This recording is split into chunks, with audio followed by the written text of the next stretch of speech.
To protect lives and livelihoods, a slow, steady lifting of lockdowns is key to both stimulating economies while also keeping a vigilant eye on the virus so that control measures can be quickly implemented if an upswing in cases is identified.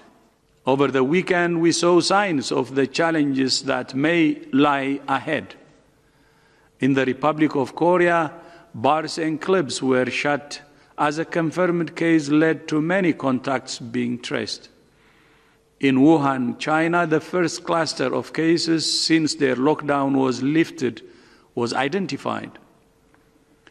Germany has also reported an increase in cases since an easing of restrictions. Fortunately, all three countries have systems in place to detect and respond to a resurgence in cases.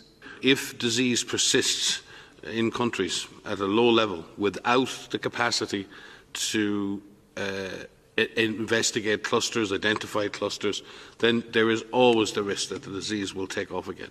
I think now we're seeing some hope as many countries exit these so-called lockdowns, and this is good. It allows economic life to return. But extreme vigilance is required, and not just vigilance. Many countries, as the DG has said, have made very systematic investments in building up their public health capacities during the lockdowns. Others have not. So we hope, and we have faith, that Germany, Korea and other countries will be able to suppress the clusters they're having, and in some cases, and maybe at a subnational level, they may have to impose some specific measures that are targeted at reducing particular types of transmission. It's really important that we hold up examples of countries who are willing to open their eyes and willing to keep their eyes open.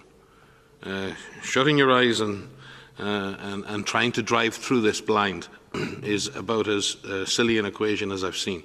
And I'm really concerned that certain countries are setting themselves up for some seriously blind driving over the next few months.